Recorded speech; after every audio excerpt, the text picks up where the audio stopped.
ትራምፕ ኢትዮጵያን ጨምሮ በመቶ ሀገራት ላይ ቀረጥ ጣሉ። ፕሬዚዳንት ዶናልድ ትራምፕ ኢትዮጵያን ጨምሮ 100 ገደማ ሀገራት ወደ አሜሪካ በሚልኳቸው ሸቀጦች ላይ ቀረጥ ጣሉ። ትራምፕ ትናንት ረቡዕ መጋቢት 24 2017 ዓ.ም ይፋ ያደረጉት ቀረጥ ከሁለተኛው የዓለም ጦርነት ወዲህ ትልቁ የዓለም አቀፍ ንግድ ለውጥ ነው። ትራምፕ በአገሪቱ ላይ የጣሉት የመነሻ ቀረጥ ምጣኔ 10 በመቶ ነው። ይህ ቀረጥ መጠን ለምርጫ ቅስቀሳ ባደረጉ ጊዜ የእቅዳቸው አካል አድርገው ከጠቀሱት ቁጥር ጋር ተመሳሳይ ነው። የአሜሪካ መንግስት ወደ አገሪቱ ምርቶችን የሚልኩ 60 አገሮች የለየላቸው አጥፊዎች የሚል ምድብ ውስጥ አካተዋል። በዚህ ምድብ ውስጥ የተካተቱት የአውሮፓ ህብረት፣ ቻይና ለተከተሉት ፍትሃዊ ያልሆነ የንግድ ፖሊሲ ምክንያት ከፍተኛ የቀረጥ ምጣኔ እንደሚጣልባቸው ትራምፕ ተናግረዋል። እንደ ዋይት ሃውስ ገለጻ 10 በመቶ የቀረጥ ምጣኔ በተጣለባቸው ሀገራት ላይ እርምጃው ተግባራዊ መሆን የሚጀምረው ከመጪው ቅዳሜ መጋቢት 27 2017 ዓ.ም ጀምሮ ነው። ከፍተኛ ቀረጥ የተጣለባቸው አንዳንድ ሀገራት ላይ ውሳኔው ተፈጻሚ መሆን የሚጀምረው ከሚቀጥለው ሳምንት ሚያዝያ 1 ጀምሮ መሆኑ ተገልጿል። ኢትዮጵያ ከ2014 ዓ.ም ጀምሮ የተወሰኑ ሀገራት ምርቶቻቸውን ከቀረጥና ከታሪፍ ነፃ በመሆን ወደ አሜሪካ ገበያ እንዲያስገቡ ከሚፈቅደው የአጎዋ ዕድል ተጠቃሚነት ውጪ የተደረገችው ኢትዮጵያ በትራምፕ ቀረጥ የተጣለባቸው ሀገራት ዝርዝር ውስጥ እንደተካተተች ፎርብስ ያወጣው መረጃ ያመለክታል። በኢትዮጵያ ላይ የተጣለው ቀረጥ ምጣኔ 10 በመቶ ሲሆን በዚህ መሰረት አዲስ አበባ መጪው ቅዳሜ ጀምሮ ወደ አሜሪካ የሚላኩ ምርቶች ተጨማሪ ታሪፍ ይጠብቃቸዋል። ትራምፕ ኢትዮጵያ ላይ የጣሉት 10 በመቶ ቀረጥ በሁሉም ሀገራት ላይ ያስቀመጡት የቀረጥ መነሻ ምጣኔ ወይም ቤዝላይን ታሪፍ ነው። ኢትዮጵያ በአውሮፓውያኑ 2024 $465.8 ሚሊዮን የሚያወጣ ምርት ወደ አሜሪካ መላኳን የአገሪቱ መንግስት መረጃ ያመለክታል። ኢትዮጵያ ወደ አሜሪካ ከምትልካቸው ምርቶች ውስጥ ዋነኞቹ ቡናና የጨርቃ ጨርቅ ውጤቶች እንደሆኑ መረጃዎች ያመለክታሉ።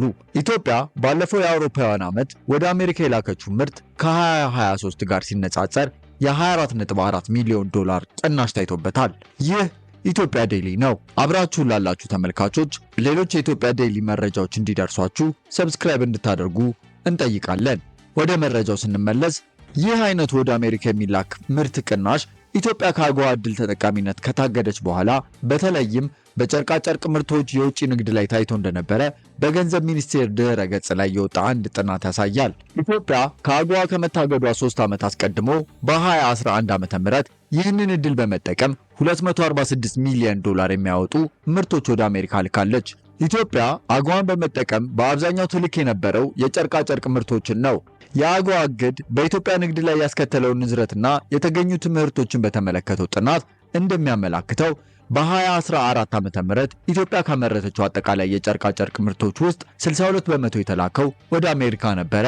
በ2015 ዓ.ም የተካሄደው ጥናት እንደሚያሳየው ኢትዮጵያ ከአጎዋ መታገዷን ተከትሎ እድል ሲጠቀሙ የነበሩ 63 በመቶ ጨርቃ ጨርቅ አምራቾች ወደ አሜሪካ የላኩት ምርት ቀንሷል። 39 በመቶ አምራቾች ደግሞ ሰራተኞቻቸውን አሰናብተዋል። በትግራይ ጦርነትን ተከትሎ መንግስት በፈጸማቸው የሰብአዊ ጥሰቶች ምክንያት ኢትዮጵያ ከአጎዋ እድል ውጪ ከተደረገች በኋላ ለ3 ተከታታይ ዓመታት ወደ እድሉ ተጠቃሚነት መመለስ አልቻለችም። ጎረቤት ሀገራት ኢትዮጵያን ከሚያዋስኑ 6 ሀገራት ውስጥ 5 የፕሬዝዳንት ዶናልድ ትራምፕ የታሪፍ ቡጢ አርፎባቸዋል። በአሜሪካ ታሪፍ ያልተጣለባት ብቸኛው የኢትዮጵያ ጎረቤት ሶማሌ ነች።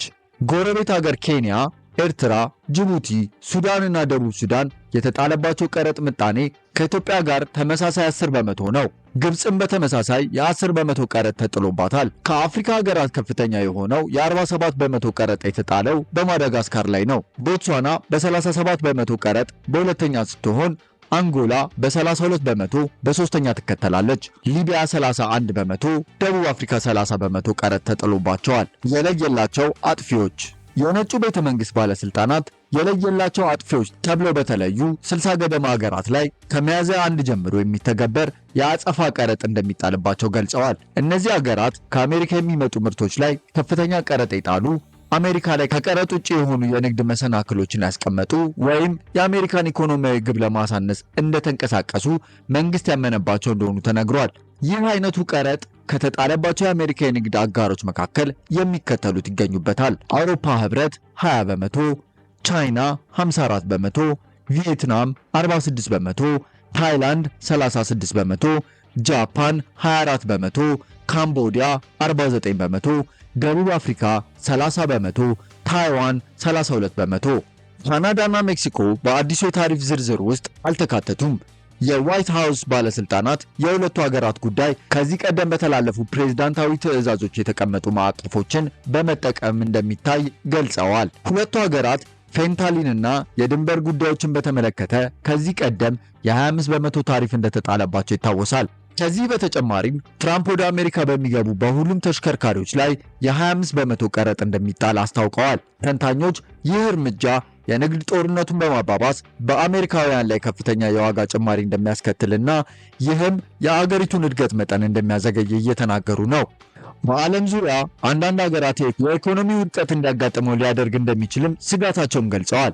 ትራምፕ ግን አገራት ከፍተኛ ቀረጥ በመጣልና ሌሎች ንግድ እንቅፋቶችን በመጠቀም በአሜሪካ ላይ ጥቅም የበላይነት እየወሰዱ በመሆኑ ይህ እርምጃ አስፈላጊ መሆኑን ቀረጡን ይፋ ሲያደርጉ ተናግረዋል። ትራምፕ ይህንን ብሔራዊ የአደጋ ጊዜ አዋጅ ይፋ ሲያደርጉ ከ5 አስርት ዓመታት ለሚልቅ ጊዜ አሜሪካ በቅርብና ሩቅ ወዳጅና ጠላት ሀገራት ስትዘረፍ፣ ስትሰረቅ፣ ስትደፈርና ስትመዘበር ነበር ብለዋል። እርምጃው የኢኮኖሚያዊ ነጻነታችን አዋጅ ነው ሲሉም ተደምጠዋል። ታሪፍ ምንድን ነው? እንዴት ይሰራል? ታሪፍ ወይም ቀረጥ ከሌሎች ሀገራት በሚገቡ ምርቶች ላይ የሚጣል ግብር ነው። ብዙውን ጊዜ ቀረጥ የሚሰላው የምርቱ ዋጋ ላይ የተጣለውን የግብር መጠን በመቶኛ በማስላት ነው። ለምሳሌ የ10 ብር ዋጋ ባለው ምርት ላይ 25 በመቶ ቀረጥ ከተጣለ የሸቀጡ ዋጋ 2 ብር ከ50 ሳንቲም ጭማሪ ያደርጋል ማለት ነው። ይህንን ቀረጥ ለመንግስት የሚከፍሉት የውጭ ሀገር ምርትን አገር ውስጥ የሚያስገቡ ኩባንያዎች ናቸው። ኩባንያዎቹ ለመንግስት የከፈሉትን ቀረጥ ለማካካስ ሲሉ ምርቱን ለደንበኞች በሚሸጡበት ጊዜ መደበኛው ዋጋ ላይ የተወሰነ ወይም ሙሉ ጭማሪ ሊያደርጉ ይችላሉ። ትራምፕ ይፋ ያደረጉት ዓለም አቀፉ አጸፋዊ ቀረጥ በአሜሪካ ምርቶች ላይ ቀረጥ የጣሉ አገራትን ኢላማ ያደረገ ነው። ይሁንና ትራምፕ የጣሉት ቀረጥ አገሪቱ አሜሪካ ምርቶች ላይ ከጣሉት ያነሰ እንደሆነ ይከራከራሉ። ትራምፕ ቀረጥን እንደ መሳሪያ የሚጠቀሙበት ለምንድን ነው? ቀረጥ የፕሬዝዳንት ትራምፕ ኢኮኖሚያዊ ራዕይ ማጠንጠኛ ነው። ፕሬዝዳንቱ ታሪፍ የሚወዱት ቃል እንደሆነ ተናግረዋል። ትራምፕ በውጭ ምርቶች ላይ የሚጣለው ቀረጥ አሜሪካውያን ገዢዎች የሀገር ውስጥ ምርቶችን እንዲገዙ እንደሚያበረታታ፣ የሀገሪቱን ኢኮኖሚ እንደሚያሳድግ እንዲሁም የሚሰበሰበው የታክስ መጠን እንደሚጨምር እንደሚያደርግ ይከራከራሉ። ለምሳሌ አሜሪካ በ2024 ከአውሮፓ ህብረት ጋር በነበራት የንግድ ልውውጥ የ213 ቢሊዮን ዶላር ጉድለት አጋጥሟታል። ትራምፕ ይህንን ጉድለት ግፍ ሲሉ ጠርተውታል። ከዚህም በተጨማሪ ፕሬዝዳንቱ ከጅምሩ ኢላማ ውስጥ ባስገቧቸው ቻይና፣ ሜክሲኮና ካናዳ ላይ ታሪፍን በመጠቀም የሶስቱ ሀገራት ስደተኞችና እጾች ወደ አሜሪካ እንዳይደርስ የማስገደድ ፍላጎት አላቸው። ትራምፕ በዚህ የንግድ ፖሊሲ ምክንያት የሀገሪቱ ኢኮኖሚ ውድቀት ሊያጋጥመው ይችላል የሚለውን ስጋት ውድቅ ከማድረግ ተቆጥበዋል። የአሜሪካ የንግድ ሚኒስተር ሃዋርድ ሉትኒክ ታሪፍ የኢኮኖሚ ውድቀት ቢያስከትል እንኳን ተገቢ ነው ብለዋል። ከዚህ ቀደም ትራምፕ የጣሏቸው ቀረጦች ተፈጻሚነታቸው እንዲዘገይ፣ እንዲሻሻሉ ወይም እንዲሰረዙ ተደርገዋል። ዶናልድ ትራምፕ በአገራት ላይ የጣሉት አዲሱ ታሪፍና የዓለም መሪዎች ምላሽ። ዶናልድ ትራምፕ ወደ አሜሪካ በሚገቡ ሸቀጦች ላይ አዲስ ታሪፍ ለመጣል መወሰናቸው ለዓለም ኢኮኖሚ ትልቅ ጉዳት ነው ሲሉ የአውሮፓ ህብረት ኮሚሽን ኃላፊ ኡርሱላ ፎን ደር ሌየን ተናገሩ። ቻይና የዶናልድ ትራምፕ እርምጃ በመቃወም ተገቢውን ምላሽ ለመስጠት ቆራጥ መሆኗን ገለጸች። ይህ የቻይና የማስጠንቀቂያ ምላሽ የተሰማው የአሜሪካው ፕሬዝዳንት ከመጋቢት 27 2017 ዓ.ም ጀምሮ ወደ አሜሪካ በሚገቡ ሁሉም ምርቶች ላይ የ10 በመቶ ታሪፍ መጣላቸውን ይፋ ካደረጉ በኋላ ነው። ከመጋቢት 29 2017 ዓ.ም ጀምሮ ደግሞ ወደ 60 የሚጠጉ ሀገራት ከፍተኛ የሆነ ታሪፍ ተጥሎባቸዋል። ዶናልድ ትራምፕ እርምጃዎቹ ፍትሐዊ ባልሆኑ የንግድ ፖሊሲዎች ላይ የተሰጠ ምላሽ መሆኑን ተናግረዋል። አክለውም በውሳኔዎቹ በጣም ቸር ለመሆን መሞከራቸውን አብራርተዋል። ረቡዕ ዕለት ትራምፕ ታሪፉ የአሜሪካን ማምረቻዎችን ለማሳደግ እንደሚውል ገልጸው እርምጃው አሜሪካን እንደገና ሀብታም ያደርጋታል ብለዋል። ሐሙስ ማለዳ ላይ መግለጫ የሰጡት ቮን ደር ሌየን አዲሱ ሀገራት ላይ የተጣለው ግብር በዓለም ዙሪያ በሚሊዮኖች የሚቆጠሩ ሰዎች አስፈሪ መዘዝ ይዞ እንደሚመጣ ገልጸዋል። የአውሮፓ ኮሚሽን ኃላፊ አውሮፓ የተቀናጀ አካሄድ እንደምትከተል ቃል ገብተው ህብረቱ እያደረገ ያለው ድርድር ካልተሳካ የአጸፋ እርምጃዎችን ለመውሰድ እየተዘጋጁ መሆኑን አስጠንቅቀዋል። ከመካከላችን አንዳችን ላይ እርምጃ ከተወሰደ ሁላችንም ላይ እንደተወሰደ እንቆጥረዋለን ብለዋል። የትራምፕ አጋር የሆኑት ኢጣሊያዊቷ ፖለቲከኛ ጆርጂያ ሜሎኒ ውሳኔው ስህተት ነው ካሉ በኋላ ከአሜሪካ ጋር የንግድ ጦርነትን ላለመጀመር እንደሚሰሩ አስታውቀዋል። የስፔኑ ፔድሮ ሳንቼዝ በበኩላቸው አገራቸው ለሁሉም ክፍት የሆነ ዓለም ለመፍጠር ቁርጠኝነቷን ትቀጥላለች ሲሉ የአየርላንዱ ፖለቲከኛ ፓኦሊስ ሚሼል ማርቲን ደግሞ የትራምፕን ውሳኔ ማንም የማያተርፍበት ሲሉ ጠርተውታል። የፈረንሳዩ ፕሬዝዳንት ኢማኑኤል ማክሮን ሐሙስ ዕለት በአዲሱ ታክስ ከተጎዱት የንግድ ዘርፍ ተወካዮች ጋር በቤተ መንግስታቸው እንደሚገናኙ ጽህፈት ቤታቸው አስታውቋል። ከአውሮፓ ህብረት ውጪ በአሜሪካን ፕሬዝዳንት የለየላቸው አጥፊዎች ተብለው ከተፈረጁት ሀገራት መካከል አንዷ የሆነችው ቻይና አሁን ባለው 20 በመቶ ቀረጥ ላይ 34 በመቶ ተጨማሪ ታሪፍ ተጥሎባታል። ይህም አጠቃላይ የታክስ ግዴታዎቿ ቢያንስ 54 በመቶ ያደርሰዋል። የአገሪቱ የንግድ ሚኒስቴር አሜሪካ ታሪፉን በፍጥነት እንድትሰርዝ የጠየቀ ሲሆን ቻይና የራሷን መብትና ጥቅም ለማስጠበቅ በቁርጠኝነት የአጸፋ እርምጃዎችን ትወስዳለች ብለዋል። ወደ አሜሪካ የምትልከው ምርት ላይ የ32 በመቶ ታሪፍ የተጣለባት ታይዋን በበኩሏ እርምጃውን በጣም ምክንያታዊነት የጎደለው በማለት ጠርተዋለች። የደቡብ ኮሪያው ተጠባባቂ ፕሬዝዳንት ሃን ዳክሶ እንዲሁ የዓለም ንግድ ጦርነት እውን ሆኗል ካሉ በኋላ መንግስታቸው የንግድ ቀውሱን ለማሸነፍ የተለያዩ አማራጮችን እንደሚመለከት ተናግረዋል። የአውስትራሊያው ጠቅላይ ሚኒስትር አንቶኒ አልባኒዝ አገራቸው 10 በመቶ ታሪፍ ከተጣለባቸው መካከል መሆኗን ጠቅሰው አሜሪካውያን ከፍተኛ የሆነ ያልተገባ ታሪፍ ይከፍላሉ ብለዋል። መንግስታቸው ያጸፋ እርምጃውን እንደማይወስድ የገለጹት ጠቅላይ ሚኒስትሩ ዝቅተኛ እድገት የሚያመራ ፉክክር ውስጥ አንቀላቀልም ብለዋል።